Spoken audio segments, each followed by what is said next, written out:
fate of you who are listening, of nations of the world, has often hung upon accident, or upon decisions that made another way would have substantially altered the course of human events.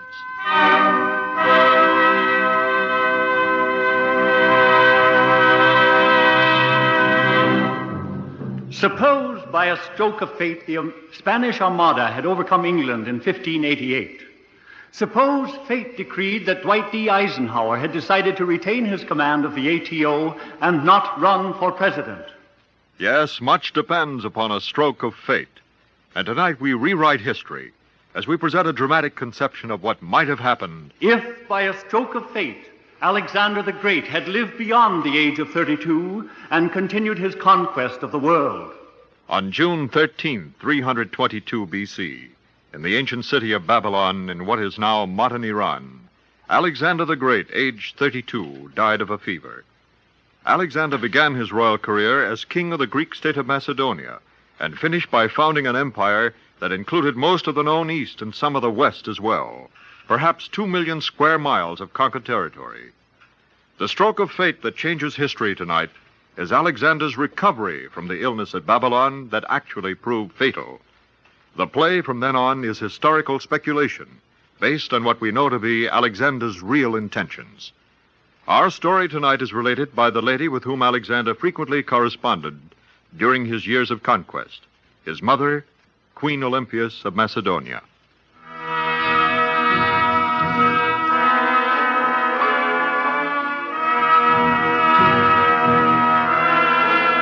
My son Alexander, when he was 20 years old, succeeded his father Philip to the throne of Macedonia. There are those who say that Zeus, king of the gods, is Alexander's father. But I, who should know, say it is Philip. 2 years after becoming king, Alexander crossed the Hellespont into Asia with 40,000 troops. And in 11 years he conquered Phoenicia, Egypt, Palestine, Mesopotamia, and the rest of the great empire of Persia, becoming the great king of Persia after defeating the Persian monarch Darius III. Then he swept from the Caspian Sea to the Hindu Kush mountains of India and continued to conquer much of that land, returning to one of the 4 capitals of Persia, Susa, where, after a great state banquet, 80 of his officers married daughters of noble Medes and Persians. And he himself married Barsine, the elder daughter of Darius, according to the Persian custom, in which the bridegrooms sit in a row and their brides sit next to them. Barsine, I must now speak to our guests. My noble friends, to each man who is married today, I make a gift of 10 golden talents. The best way to join Europe with Asia is not by beams, nor rafts, nor by lifeless and unfeeling bonds, but as we do, by the ties of lawful love. And now, I will first marry the lady Barsine. And then each of you in like manner will marry your chosen bride. Barsine, give me your right hand. Here, my lord king. I take your hand in mine, and kissing you thus, I do now declare you to be my wife.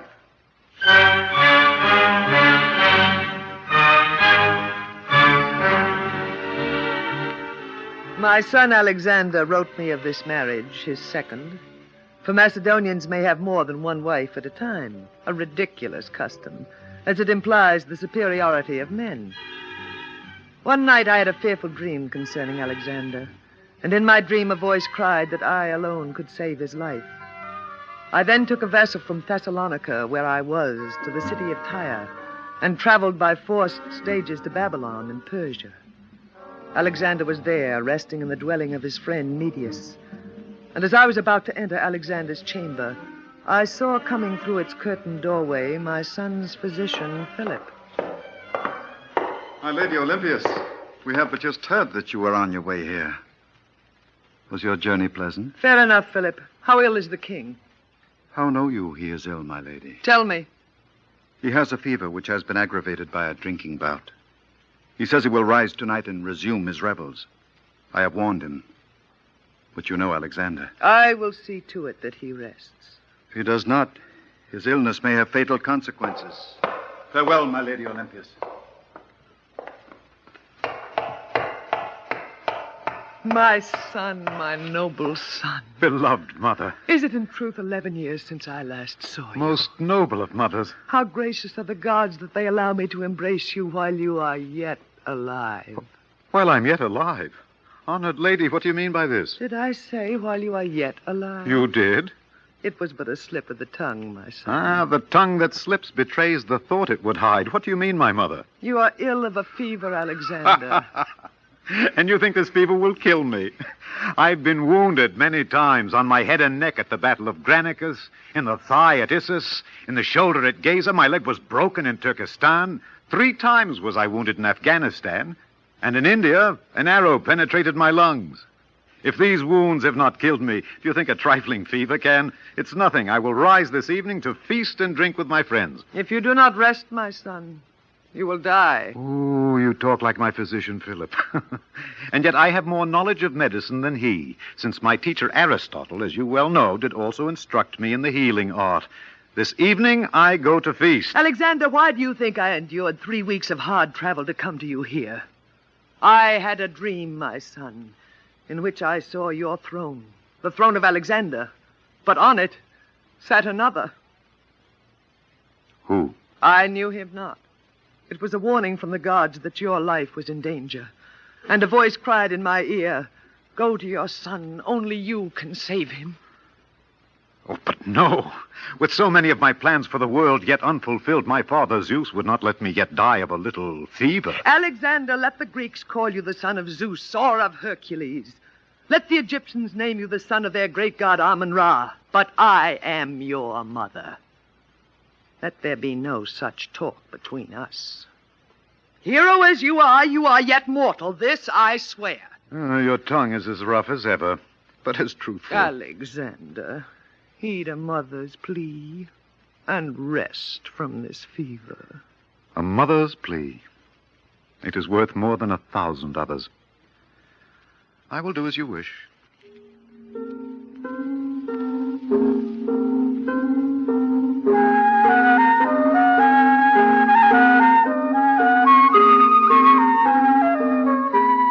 "5 days later, when the fever had broken, and Alexander was asleep, and I had retired to my own chamber, there came to visit me there my son's wife, Barsine.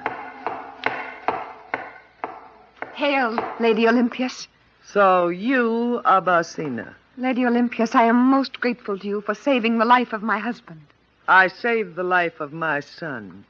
Thank you. You were truly afraid for him? At first. But then I comforted myself with the thought that if he were gathered to the gods, I would join him speedily. If Alexander died, you would kill yourself? Yes, You would have me then believe you love him? I do. When at the Battle of Issus, my lord Alexander defeated my father Darius, who was then the great king, he protected the ladies of my family. My son has always been gallant and considerate of women. I love him, and I believe he married me because he loves me, at least a little, and he will love me yet more. There you act the fool. Alexander has said there are 2 things that make him feel like a mortal: sleep and lovemaking. He is too absorbed in his divinity to indulge his mortality. But he is divine. You truly believe this? Of course. The great king has always been descended from the gods, and Alexander is the great king. Nonetheless, my son will be your husband in name only. Accept that as truth. If you say so, Lady Olympias. But I trust he will be satisfied to stay here in Babylon. I see you know not Alexander at all. Alexander who, when my husband Philip was alive, wept because he felt Philip had left him no more worlds to conquer, will not remain satisfied as long as there is any part of this world that he has not in truth conquered.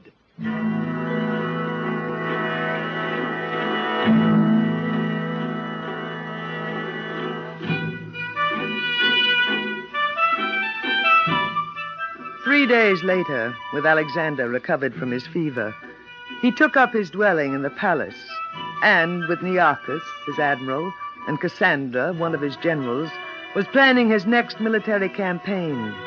The capture of Carthage. Nearchus, Yes, Alexander? you will be in command of the ships that we will gather at Tyre in Phoenicia. Cassander, you, Ptolemy, and Seleucus will under me command our army that will march from Babylon to Tyre, whence we will all sail against Carthage. For it is the Carthaginian navy that we must first make our own. Alexander, I ask pardon that I must say this. Oh, speak freely, Cassander. Many of our Macedonians say that they are tired of expeditions, wish to remain here in Babylon, and not sail against Carthage. I know. They've fallen victim to Persian ease and luxury. I'm prepared for this. We will take with us in their stead the 30,000 Persian youths we've trained in the Macedonian ways of fighting. Alexander, our Macedonians will not like that. Will they not, Admiral Nearchus? They will say that now you have used them to win you an empire, you're dispensing with them. Am I? Is it I, then, who am refusing to fight, or they? I'm weary of their complaints. Those who do not want to come with me may stay, or go home. I care not. As you say, I go to make my preparations, Alexander. And I as well. Do so. It is not with you that I'm impatient, but with those who complain. Fare you both well. Alexander, my son. Oh, Mother. You were so quiet I'd forgotten you were here. Alexander, you are responsible for the reluctance of the Macedonians to follow you in this new adventure? I responsible? Yes. They are offended because instead of Macedonians, you appoint so many natives as governors of the countries you conquer. Because you yourself affect Persian ways and Persian dress. I do that out of respect to the Persians. But you have conquered the Persians. Why need you show them respect? So that in return they will respect me. By respect, not by fear, is the best way to rule. These Macedonians believe you are more Persian than the Persians. That is not so. I would also teach the Persians and others our Greek ways. I would have them speak the Greek tongue. Our Macedonians will not like that. For if others speak like Macedonians and use our ways, then of what advantage is it to be a Macedonian? One might just as well be a Persian or an Indian. Quite so. But Alexander. My lord, most noble king, Yes, Barsine. forgive me for coming to you unbidden, but I have learned that you plan to leave Babylon. That is so, Barsine. My lord king, why can you not remain here? You foolish girl. I told you Alexander would not remain quiet here. Not as long as there is yet more glory to be won. You're wrong, my mother. It is not glory that I'm now seeking, nor further riches, but the fulfillment of an ideal, of a vision. What ideal? I learned it from a philosopher I met years ago in Corinth. Diogenes was his name. You wrote me of him. The man who lived in a tub. The one you asked if there was anything you could do for him, and who answered, yes, you can stand a little to one side and not keep the sun off me. That was the man. He should have been whipped for his insolence. I felt if I were not Alexander, I would be Diogenes. I said to him, who are you who have learned the secret of contentment? And he said, I am a citizen of the world. That was the beginning of my vision, my ideal. I do not understand. I was afraid you would not. I, too, do not understand, great king, but I humbly plead that you allow me to go with you on this expedition. Quiet. It is not for you to make such a request of your lord, but to remain here and await his pleasure. Olympias, I'm not a child that I cannot myself tell my wife what she must do. Forgive me for having to say that. Barsine, this expedition is most dangerous. But when we've taken Carthage, you may come to me there. As will I, my son.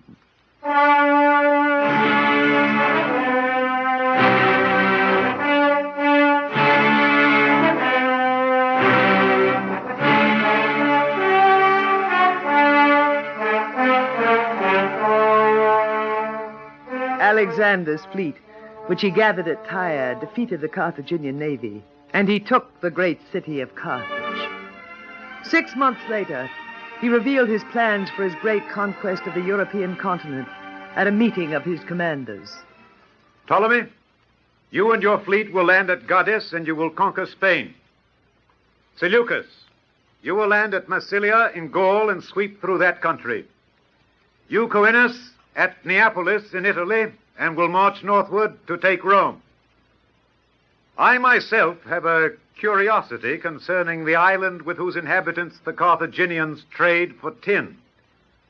I, Nearchus, Cassander, and our forces will sail past the Pillars of Hercules to that distant place. Yes, I have a great curiosity concerning this island called Britain.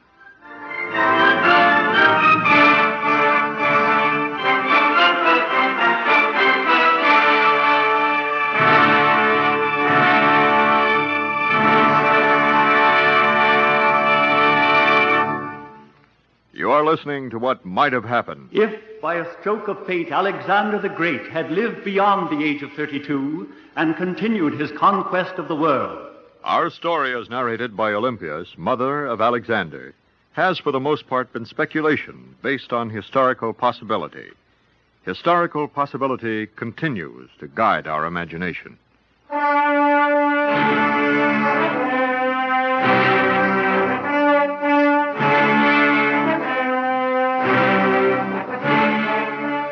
Alexander speedily conquered the island where lived the Britons.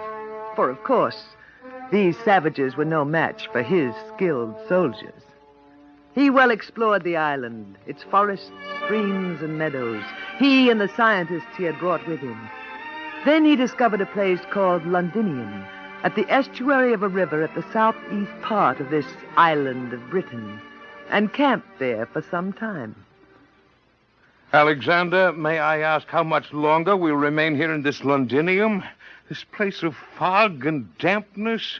It's more fit for fish than for men. Truly, I believe the Britons who dwell here have gills instead of lungs. So well do they breathe this air, which is half water. Cassander, Nearchus, my friends, we stay here long enough to found a city, which we will call Alexandria, and which may someday be as great as that Alexandria we founded in Egypt. Found a city? Here? Yes, Nearchus. There's a broad river, a fine harbor, and this is a good site for a city. We will first build a library, a theater. A library? You think it is possible to civilize these barbarians who tattoo themselves blue and who are led by chiefs who are women? Why not? I suggest the first thing we do is send them some good cooks. I think they're worth civilizing. The proof of their greatness is that they've survived living in a climate such as this. We will teach them our Greek language, so that in the future the Briton will talk in Greek. We will spread here our Greek culture, as we will also do in Spain and Italy and Gaul, now that my armies have conquered them, as we will also do in the East. All the nations of the world will be united by one language, one culture, all equal. No one nation will be a man's fatherland. Instead, every man will be a citizen of the whole inhabited earth. This is then what you intend to do? Is it, Alexander? Yes. And you, too, are the first of my officers to whom I tell these ideas. But soon all will know. And now I must go and speak to the architect concerning the plans for our new Alexandria here. For now, farewell.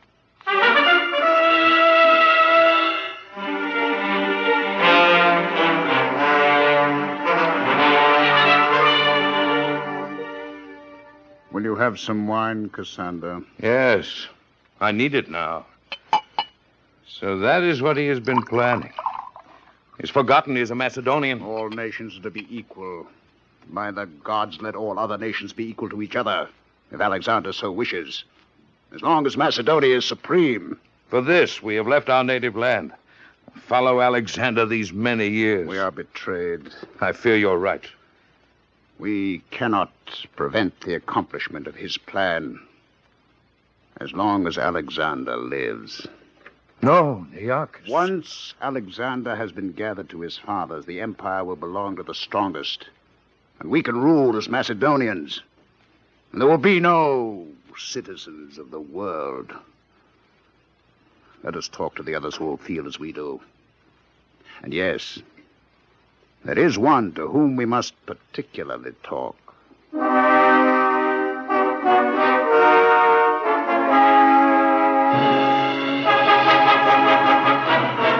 Philip, have you thought on what we have discussed? I have, Nearchus. And the responsibility you would place on me is enough to make the gods themselves shudder.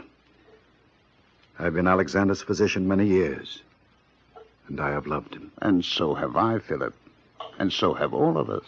I recall that when Alexander took a fever from leaping into the Cydnus River, and I prepared for him some medicine, a letter arrived from his general Parmenio, saying I had been bribed by Darius to poison Alexander. Alexander showed me the letter, and as I read it, he drank the poison of the medicine that I had prepared. He trusts you, Philip. Now it is asked that I betray that trust. That when next he is taken with one of his fevers, I poison him. If it could be made known what you did, you would be honored by all Greeks who wish Macedonia and the other Greek states to be the first states of the world, and not equal to and reduced to the level of all the others. You will have done a great, a terrible, but infinitely noble deed.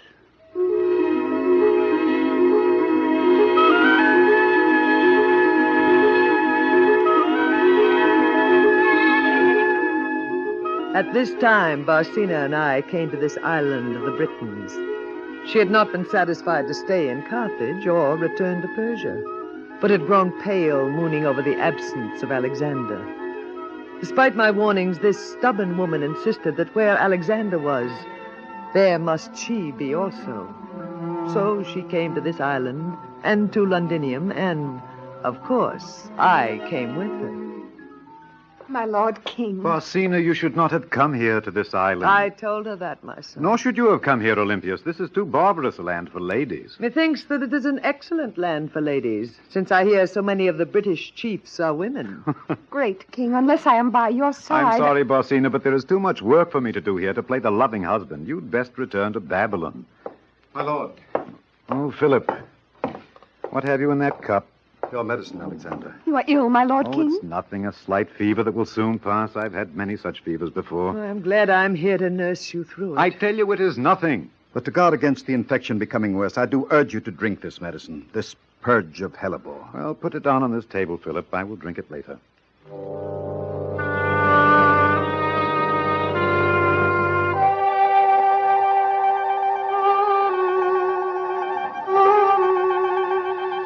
Barsine had no sooner returned to her lodging when she received a visitor.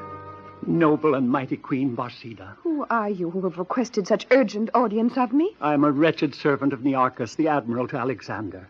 Oh, it's dreadful knowledge that I impart. What knowledge? It concerns the very life of the king himself. The life of the king. Speak. I dare not try to approach the king. He will not believe me. He will torture me. Or my master will discover what I'm about and have me killed. But now that you are here... Tell me what you know, and quickly. 3 days ago, I did overhear in his tent my master Nearchus talk to Philip, the king's physician. Philip did agree when the king had one of his fevers to give him in his medicine a slow-working poison. By the gods, no. There is a plot against the king's life in which are engaged Nearchus, his son...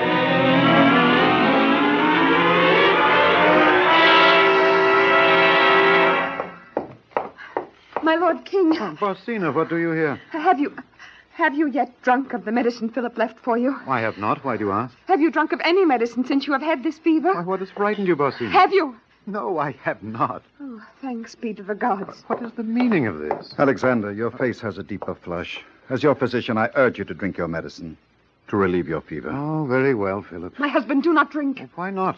Because let Philip drink of it first to discover if it is still potent after standing so long. I will gladly taste of it.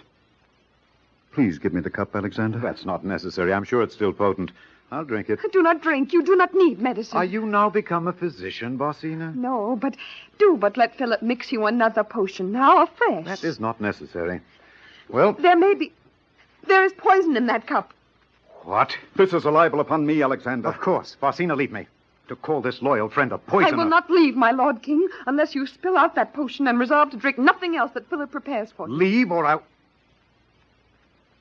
Give me that cup, Barsine. I will risk drinking this myself.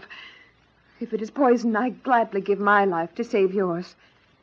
And if it is not, You may kill me if you wish, for libeling your friend. Do not drink, old Barsine. Philip, you drink this medicine. Drain the cup. I will, Alexander.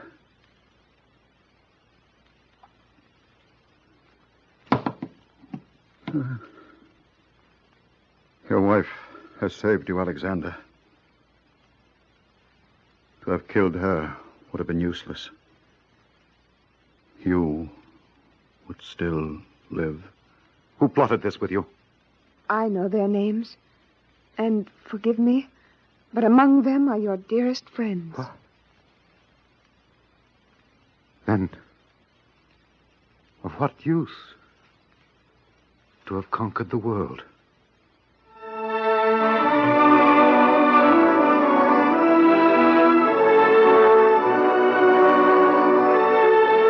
So did Barsine prove she was worthy to be the wife of Alexander and the daughter of Olympias. Nearchus, Cassander, and the others in the plot were executed. 10 years later, the states of the world sent their first representatives to the world governing body at Alexandria in Egypt, the capital of the world, where Alexander, addressing them in the universal language Greek, said, I urge you to consider as your nation the whole inhabited earth. And I pledge myself to render all on earth subject to one law, that of reason, and to one form of government, that of justice. And now may we introduce our eminent history consultant, Dr. Moses Hadas, professor of Greek and Latin at Columbia University. Dr. Hadas. The stroke of fate that saved Alexander's life in tonight's drama, his mother's traveling to Babylon to nurse him through his illness, failed to occur. In reality, he did not take proper medical precautions during this fever and died at the age of 32. But let us imagine Alexander had lived on as in tonight's play. It is inconceivable, then, that he should have relinquished his career of conquest. He would have conquered the West as easily as he had in actuality the East. And if Alexander's original objective was merely conquest, his later words and actions can leave no doubt that his larger aim was to make all men equal members of a single society, embracing the whole inhabited world, in which individuals would be not subjects, but citizens. Even if the world has seen military geniuses as great, their object has been conquest rather than fusion. Others have cherished visions as soaring, but have lacked the force necessary to implement them. Alexander combined such great vision with such magnificent military prowess and statesmanship, it is very possible the people of his time would have accepted his ideal of the one world. During the centuries since he lived, there have been men who have thought wistfully of Alexander's dream. If the dream of one world should ever become reality, part of the credit must belong to Alexander the Great. Thank you, Dr. Hadas. We invite you to listen next week to hear what might have happened if, by a stroke of fate, America's first secret weapon had succeeded in its intended purpose during the Revolutionary War.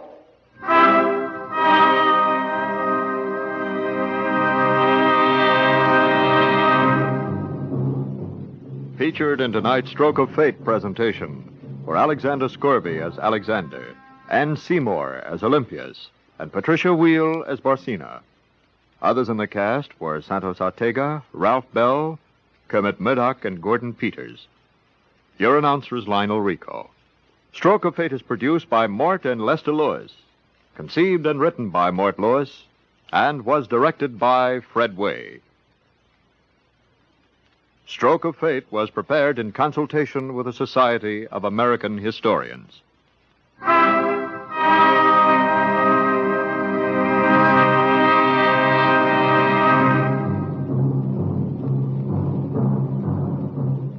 This is the NBC Radio Network.